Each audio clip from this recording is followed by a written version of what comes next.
자, 우리가 지금 사실은 어느 때보다 좋은 환경, 조건이 너무 좋아요. 그런 환경 속에서 살아가고 있죠. 그런데 사실 오늘날 보면 현대인들이 더 피곤해요. 스트레스가 있고요. 과로도 있고요. 피곤하다. 이것이 현대인들에게 있어서 하나의 특징으로 자리 잡고 있어요. 수많은 사람이 그래요. 더 많은 재물을 갖고 있으면, 내가 명예를 얻으면 스트레스가 사라질 줄 알아요. 그런데 그렇지는 않다고요. 오히려 더 심한 스트레스 속에서 살잖아요. 지금처럼 수많은 신경질환이라든가 정신적인 우울증, 이런 것들이 발생한 시대가 일찍이 없었다. 이렇게 얘기를 할 수가 있습니다. 자, 사탄이요, 인간에게 하는 일이 얼마나 많은지 몰라요. 분열을 일으킵니다. 유혹하죠. 그리고요, 기도를 하지 못하게 막아요. 그리고 찬양하는 입을 닫아버립니다. 성경도 읽어야 되는데 성경도 읽지 못하게 만들잖아요. 그리고요, 무엇보다도 우리 인간의 마음속에 낙심을 불어넣어요. 실망감을 불어넣습니다. 그래서 이 낙심이라든가 또 절망감, 이런 것들이 결국 인간을 무기력하게 만들어 버린다고요. 삶의 모든 열정, 그리고 소망, 이런 걸 뺏어가죠. 꿈을 뺏고요, 비전을 뺏어간다고요. 분별력도 뺏어가 버리고 맙니다. 결국 이 낙심과 절망, 이런 것들을 통해서 사탄이 사람들과의 관계성마저도 파괴를 한다고요. 그리고요, 더 나아가서는 하나님과의 관계성도 깨뜨려 버린단 말이에요. 그런데요, 이 낙심이라고 하는 것이 실패한 사람에게만 찾아오는 게 아니에요. 아주 탁월한 성공을 거둔 그러한 사람에게도 낙심이 얼마든지 있다고요. 자, 모세를 한번 보세요. 모세는 하나님께서 인정하시는 온유한 사람이었다고요. 가는 곳마다 하나님이 함께 하셨잖아요. 하나님이 높이시는 인물이죠. 그런데 그렇게 하나님이 붙들고 쓰시는 모세도 낙심한 적이 있다고요. 우리가 민수기 11장 11절부터 15절을 보게 되면 모세가, 이스라엘 백성들이 모세를 향해서 얼마나 원망하는지 몰라요. 원망하고 탄식을 한다고요. 그래서 그 원망과 탄식을 듣고는 견딜 수 없는 정신적인 고통을 겪게 되는 거예요, 사실은. 그 고통이 자꾸 더해져 가지고 그만 낙심하게 된다고요. 그래서 그 낙심 속에서 모세가 하나님 앞에 어떻게 절규를 하는가 하면, 어찌하여 종을 괴롭게 하시나이까? 이 백성을 내가 배웠나이까? 내가 낳았나이까? 주께서 이같이 내게 행하실진대에 구하옵나니 내게 은혜를 베푸사 즉시 나를 죽여 내가 이 고난당함을 보지 않게 하시옵소서. 그랬다고요. 엘리야를 보세요. 엘리야는 어땠는가 하면, 엘리야 선지자가 갈멜산에서 바알 선지자, 아세라 선지자, 그 이방의 선지자 850명하고 대결을 해서 큰 승리를 거두잖아요. 그리고는 그들을 다 잡아 죽였다고요. 그렇게 능력 있는 선지자잖아요. 그런데 이 되어진 소식을 아합 왕이 자기 왕후 부인 이세벨에게 얘기를 하잖아요. 이 소식을 듣고 이세벨이 엘리야를 잡아 죽이겠다고. 그러니까 그 말에 엘리야가 낙심이 돼가지고 광야로 도망을 가잖아요. 그리고는 로뎀나무 그늘에 앉아가지고는 하나님 앞에 하소연하는데 뭐라 그런가 하면, 여호와여 넉넉하오니 지금 내 생명을 거두시옵소서.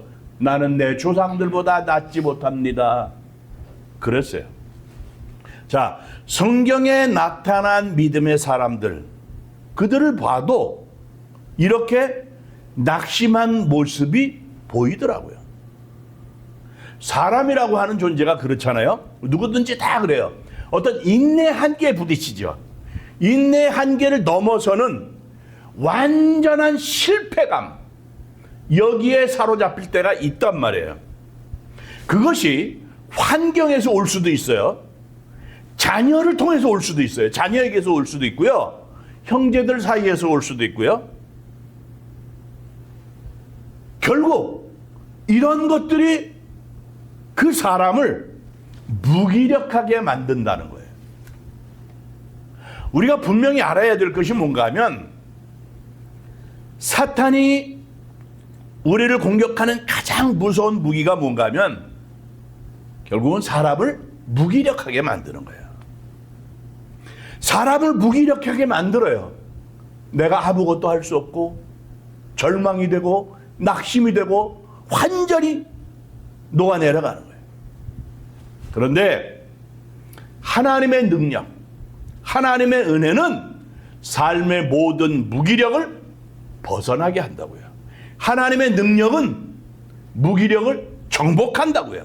그렇기 때문에 우리는 언제나 하나님의 능력을 힘입어야 되는 거예요.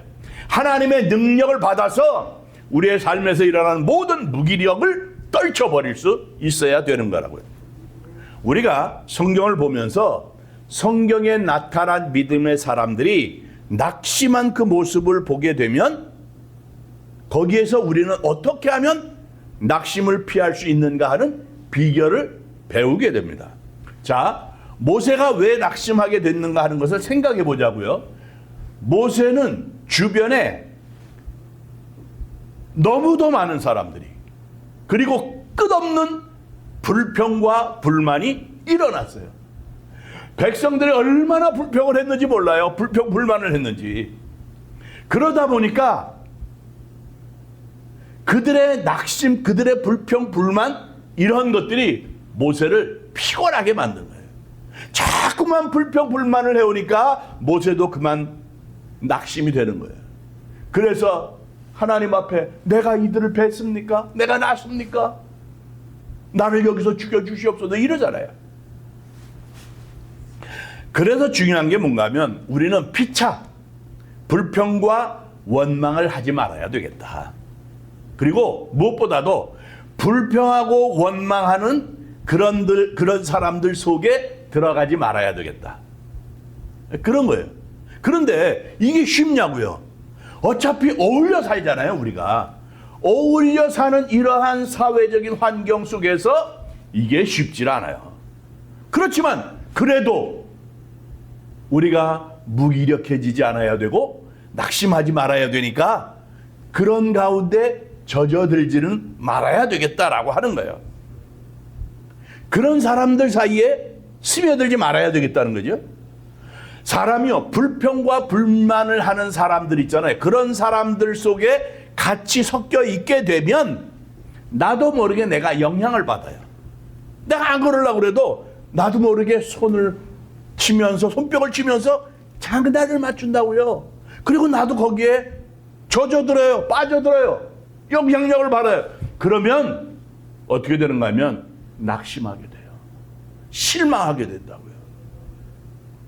불평하는 말을 많이 하는 사람, 그 사람들하고 같이 있으면 안 된다는 거 나도 잘 알지요. 그런데 나도 모르게 젖어들게 되고, 인간이 그만큼 약하니까 사탄이 그걸 노리는 거잖아요. 그 연약함을 노린다고요. 문제 속에 있으면 사람이 어떻게 돼요? 낙심이 되잖아요. 환경만 바라보고 살잖아요.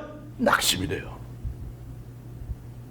남들은 다 좋은데 나는 환경이 형편없어요. 그럼 이거 생각하면 비교하게 되잖아요. 비교라는 게 좋은 게 아니거든요. 그러면 내가 어떻게 돼요? 낙심하게 되죠. 저 사람은 열을 가지고 있는데 나는 5밖에 없네. 환경을 보면서 내가 낙심하게 된다고요. 그러다 보면, 낙심하다 보면 삶의 에너지를 잃어버려요. 뭐라 그래? 진이 빠진다 그러잖아요.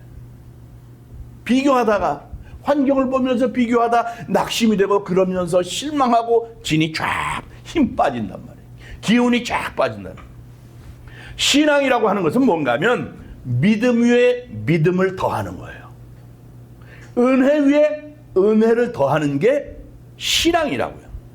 신앙이라고 하는 것은 언제나 최악에서 최선을 만들어내는 거예요. 믿음이 있으면 최악의 상태가 최상의 상태, 최선의 상태가 된다고요. 그러니까 우리에게는 상황이 문제가 아니라 결국 믿음의 태도가 문제다라고 하는 거예요. 그렇기 때문에 우리는 상황, 환경 이런 것에 짓눌려 있으면 안 된다는 거예요. 환경에 빠져가지고 아직도 일어나지 않은 일이 있는데 아직도 일어나지 않은 미래의 일, 지레 짐작을 해가지고는 미리 낙심하고 절망하는 사람도 있잖아요. 그럴 필요가 없다는 거예요. 모든 사람이 다 불가능하다고 할지라도 하나님께서 함께 하시면, 하나님이 개입하시고 하나님이 간섭하시면 하나님의 뜻이면 되는 겁니다. 그래서 내게 능력 주시는 자 안에서 내가 모든 것을 할 수 있다고 하는 고백을 하잖아요. 바로 이 말씀을 믿는다고 한다면 결코 환경이 나를 짓누르지 못하게 해야 된다고요. 우리가 환경을 바꿀 수는 없잖아요. 그러나 강하고 담대한 믿음을 가지고 나가면 놀라운 역사가 일어나게 돼 있단 말이에요. 그래서 믿음의 자세가 결국은 모든 인생의 승패를 좌우한다, 이렇게 얘기할 수 있는 거예요. 어떠한 고통이라든가 고난 가운데서도 믿음의 자세가 흔들리지 않는다고 한다면 반드시 승리하게 된다고요. 세상 사람들은요, 환경의 지배를 받아요. 그렇지만 우리 믿음의 사람들은 믿음의 지배를 받는다고요. 그래서 믿음의 사람들은 하나님의 큰 역사를 기대하면서 절대로 포기하지 않고 믿음을 가지고 삶에 대한 열망을 붙들고 삶에 대한 열정을 가지고 그걸 붙잡고 나가야 되는 거죠. 그래서 우리는 하나님께서 우리에게 주시는 말씀을 들어야 돼요. 할 수 있거든이 무슨 말이냐. 믿는 자에게는 능치 못할 일이 없느니라. 아주 금슬 좋기로 소문난 부부가 있었어요. 온 동네가 다 부러워할 정도로 인고 부부예요. 그런데 하나님께서 이들에게 두 아들을 선물해 주셨어요. 그런데 이 두 아이가요, 두 아들이 착하기도 한데요, 공부도 얼마나 잘하는지 몰라요. 그래서 전교에서 막 1, 2등을 다투는 거예요. 그러니 부모 입장에서 욕심이 생기잖아요. 학원에 보내고 예능 교육도 시키고 이것저것 뒷바라지를 열심히 하는데 이 봉급생활 이거 가지고는 도저히 감당을 못 하겠는 거예요. 그래서 봉급생활을 접고 오랫동안 생각해왔던 사업을 하기로 작정을 했어요. 그래가지고 회사에 사표를 내고요, 퇴직금을 받고, 그리고 여기저기서 돈을 빌려가지고 사업을 시작을 했어요. 그런데 사업을 하는 게 쉽지를 않단 말이에요. 빌린 돈에 이자가 있죠. 회사를 운영하는데 돈은 계속 들어가지요. 그런데 회사가 생각만큼 잘 안 된단 말이에요. 고민이 이만저만이 아니에요. 밤늦게까지 일해요. 또 자금을 빌리느라고 동문서주하고 막 바빠요. 얼마나 스트레스가 많고 과로가 생기는지 몰라요. 그러다가 이 사람이 갑자기 쓰러지고 말았어요. 곧 일어날 줄 알았는데 그 길로 다시는 일어서지를 못했어요. 남편만 바라보고 살아가던 전업주부인데 졸지에 남편이 죽고 나니까 두 아들하고 살아갈 길이 막막한 거예요. 설상가상으로 남편이 20억이 넘는 엄청난 빚을 지고 말았다고요. 그러니까 그 빚을 갚으라고 채권자들이 난린 거예요. 채권자 가운데 한 사람이 찾아와서는 한 달 내 빚을 갚지 않으면 그 두 아들을 섬으로 보내가지고 새우잡이 하는 배에 태워서 빚을 다 갚을 때까지 절대로 섬 밖으로 나오지 못하도록 하겠다는 엄포를 놓는 거예요. 말하자면 현대판 노예로 팔아버리고 말겠다는 거예요. 여러분, 만약에 우리가 이 부인이라면, 이 여인이라면 어떻게 하겠느냐. 이 이야기가 뭔가 하면 오늘 본문에 나오는 열왕기하 4장 1절부터 7절까지 본문에 나오는 이야기를 현대판으로 각색한 얘기예요. 인생을 살다 보면 크고 작은 위기를 만나지 않는 사람 아무도 없어요. 누구나 다 크고 그런 힘들고 어려운 위기를 다 만나요. 작은 위기도 있고요. 과거에 그런 경험을 했던 분들도 있겠죠. 어쩌면 지금 내 삶이 그런 큰 위기, 벼랑 끝 이럴 수도 있다고요. 지금은 아니지만, 지금은 별 문제 없는데 혹시 언제 어느 순간에 이와 같은 힘들고 어려운 일들이 일어날지 아무도 예측할 수가 없단 말이에요. 그런 상황에서 우리가 어떻게 해야 되겠느냐. 인생의 벼랑 끝에 있어요. 위기 속에 있어요. 그러면 먼저 이거예요. 하나님께 나와야 돼요. 그게 중요해요. 오늘 본문을 보면 이 불행한 여인이 어떻게 이 벼랑 끝 위기에서 탈출하게 되었는가 하는 건데, 자기 힘으로 할 수 있는 게 아무것도 없잖아요. 엄청난 빚, 그 빚을 남겨놓고 남편은 죽었는데 그 빚을 갚을 수 있는 능력이 없어요. 그렇다고 두 아들이 종으로 팔려가도록 내버려둘 수는 없잖아요. 그런데 방법이 없어요. 아무리 생각해봐도 해결책이 없단 말이에요. 그런 상황에서 이 여인이 취할 수 있는 행동이 뭘까? 사랑하는 아이들이 종으로 팔려가느니 차라리 함께 죽는 게 낫겠다. 이러한 생각을 할 수도 있단 말이에요. 그런 상황이라고요. 그냥 될 대로 되라 하면서 자포자기 할 수도 있는 그런 상황이라고요. 그런데 이 여인이 선지자 엘리사에게 나와서 부르짖었어요. 바로 하나님께 찾아 나온 거예요. 사람이요, 절체절명의 위기의 순간에 부딪히게 되면 그 위기를 해결할 수 있는 가장 좋은 방법이 전능하신 하나님 앞으로 나아가는 거라고요. 전부여 의지없어서 손들고 옵니다 하면서 하나님 앞에 항복하고 전능하신 하나님 앞에 나아가는 거예요. 하나님은 인생의 어떤 어려운 문제라고 할지라도 시군죽 먹기처럼 쉬운 거예요. 시군죽 먹기처럼 쉬운 거예요. 말 표현이 좀 그런지 몰라도 이런 거 비슷한 거예요. 학생이 수학 문제를 푸는데 너무 어려워 못 풀겠어요. 막 끙끙대는 거예요. 그런데 수학 선생님, 수학 교수한테 가지고 가면 시군죽 먹기잖아요. 우리 실력을 가지고 아무리 머리를 짜내고 해결해 보려고, 이걸 풀어 보려고, 그 인생의 어려운 문제를 해결해 보려고 애를 쓰지만 하나님 앞에 가지고 나가면 하나님이 쉽게 해결해 주신다고요. 그런 얘기예요. 그러니까 우리가 정말 힘들고 어려운 벼랑 끝 위기와 같은 그러한 상황에 직면했다고 한다면 그 문제를 가지고 하나님 앞에 나가면 된다는 거예요. 하나님이 해결해 주신다는 거예요. 전능하신 하나님을 만나야 된다는 거예요. 간절히 안으면 된다는 거예요.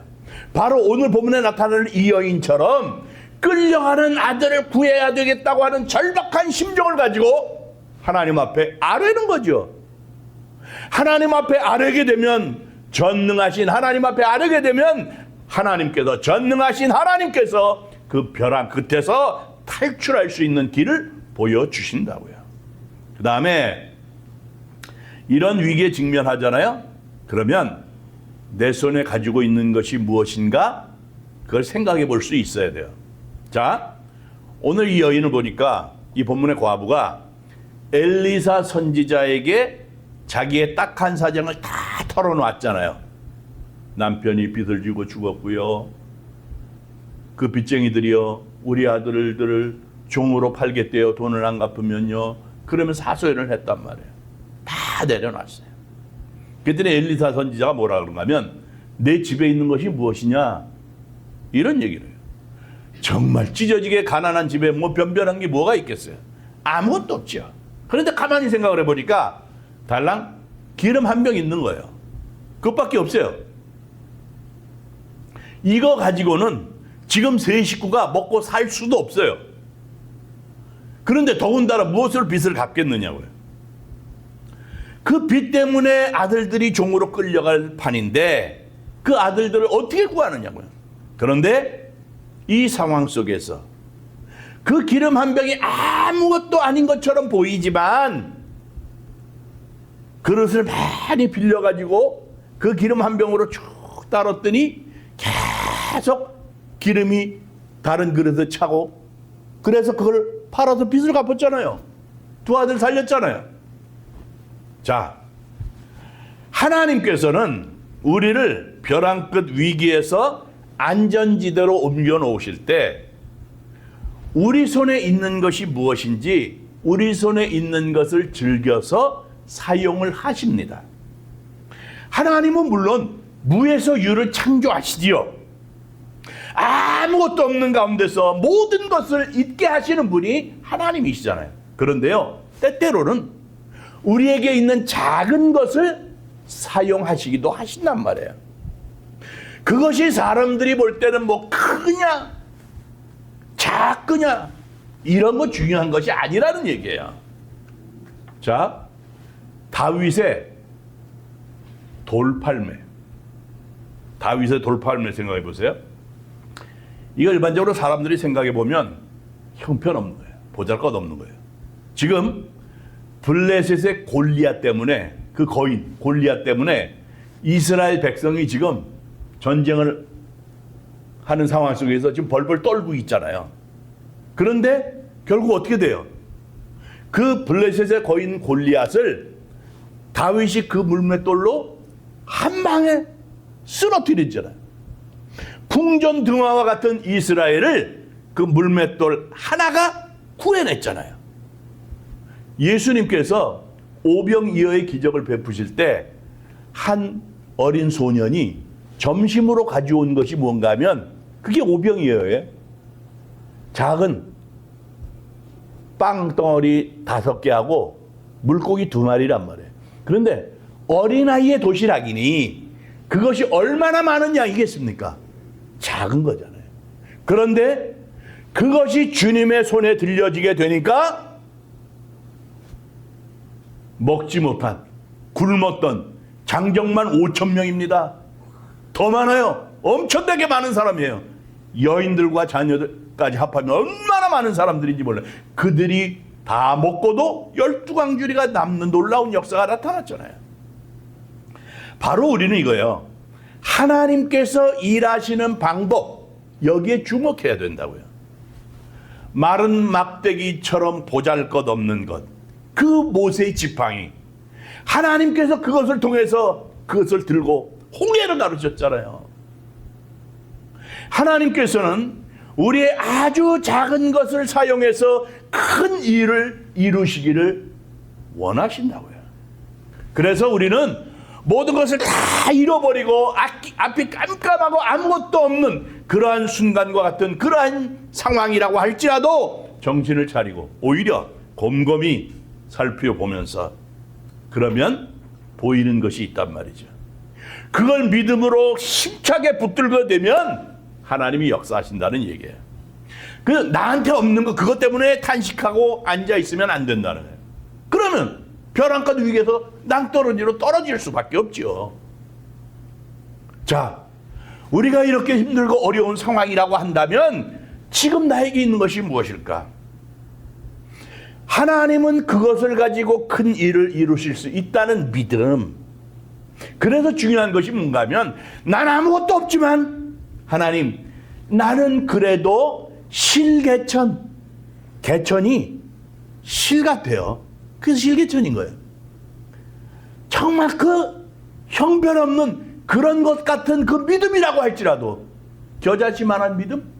그런 믿음이라고 할지라도 정말 나는 보잘것없는 믿음, 그것밖에 하나님 없어요.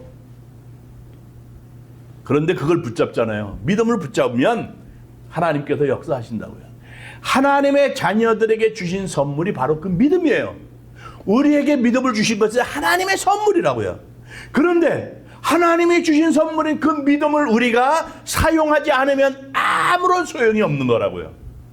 작은 믿음이지만, 정말 보잘것없는 믿음이지만, 내가 주님을 향해 갖고 있는 정말 부족한 믿음이지만, 그것을 사용하게 되면, 그 믿음을 사용하게 되면 그 믿음이 점점 장성하여서 자라나서 그리스도의 장성한 분량에까지 이르게 된다는 거예요.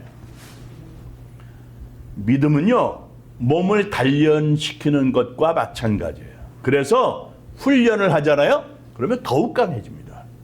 그래서 우리가 인생의 벼랑 끝 위기, 이러한 상황에 부딪히게 될 때 내가 그 환경에 짓눌려서 허우적거리는 그런 것이 아니라, 나는 나약한 그런 믿음을 가진 그런 사람이 아니라 그 환경을 박차고 일어날 수 있습니다. 나는 적은 믿음이지만 나는 분명히 하나님이 주시는 이 믿음을 가지고 나는 일어설 수 있습니다. 그래서 축복의 기회로 만들 수 있어야 된다는 거예요.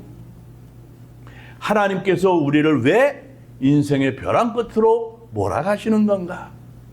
그냥 순풍에 돛단 것처럼 인생을 평탄하게 살아가면 얼마나 좋겠어요. 그러면요, 온실의 화초 같은 거예요. 온실의 화초는요, 온실에서 키울 땐 잘 자라는데 이게 바깥으로 옮겨지게 되면요, 제대로 살아나지를 못해요.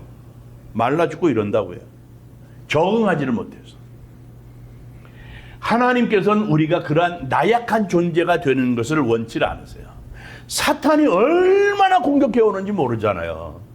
이기려면 하나님의 자녀들이 이 땅에서 시련이지만, 힘들고 어려운 일이지만 그것을 통해서 강한 믿음의 용사로 세워지기를 하나님이 원하신단 말이죠. 성경은 로마서 5장 3절 4절에서 우리에게 말씀을 하는데, 우리가 환난 중에도 즐거워하나니 이는 환난은 인내를, 인내는 연단을, 연단은 소망을 이루는 줄 알미로다 그랬어요. 성경은 분명히 말해요. 우리에게 환난이 없다는 게 아니에요. 우리에게 환난이 있다는 거예요. 그렇지만 그 환난을 만났을 때 오히려 즐거워하라는 거예요. 기뻐하라는 거예요. 왜 그런가 하면 그 환난이 인내를 낳고, 인내가 연단을 낳고, 연단이 소망을 이룬다는 거예요. 그러니까 결국 그 환난이 소망을 이루기 때문이라고 말씀을 하는 거예요. 로렌 커닝햄이라고 하는 분이 이런 얘기를 했어요. 하나님은 우리가 나뭇가지 끝으로 나가라고 하십니다. 나뭇가지 끝으로 갔을 때 윙 하는 소리가 들려도 뒤를 돌아보니까 사탄이 전기톱으로 우리가 서 있는 나뭇가지를 잘라냅니다. 가지 끝에 서서 톱질하던 사탄은 마침내 우리가 나무와 함께 쓰러지는 것을 지켜보려고 합니다. 그런데 하지만 우리는 여전히 나뭇가지 위에 선 채로 공중에 있습니다. 이것이 믿음입니다. 나무나 나뭇가지를 믿는 것이 아니라 하나님의 말씀, 그리고 그 말씀을 이루시는 하나님을 믿는 것입니다. 그랬어요. 여러분, 솔직히요, 우리는 지금까지 하나님을 믿고 신뢰하기보다는 나무를 믿고요, 나뭇가지를 더 믿어왔던 게 사실이라고요. 그래서 돈을 더 믿었고요, 세상의 환경을 더 믿었다고요. 그러다가 환경이 무너지게 되면, 흔들리게 되면 내 믿음도 흔들리고 무너졌던 것이 사실이라고요. 그건 믿음이 아니에요. 믿음은 벼랑 끝 위기에서도 하나님을 절대적으로 신뢰하는 것입니다. 여러분, 벼랑 끝에 선 경험, 그런 경험, 어떤 사람 어느 누구도 원치를 않아요. 그런데 내 인생이라고 하는 게 내 마음대로 됩니까? 아니잖아요. 내 의지와는 상관없이 나에게 다가올 수 있는 인생의 위기가 있단 말이에요. 그 위기를 만날 수 있죠. 내 의지하고는 상관없이 벼랑 끝으로 내가 내몰릴 때가 있죠. 그러나 그럴 때 우리가 어떻게 해야 되겠는가? 하나님께로 나와야 되겠습니다. 그래서 벼랑 끝 위기에서 벗어나서 안전지대로 멋있게 옮겨지는 승리를 하는 하나님의 백성들이 되시기를 주님의 이름으로 축원합니다.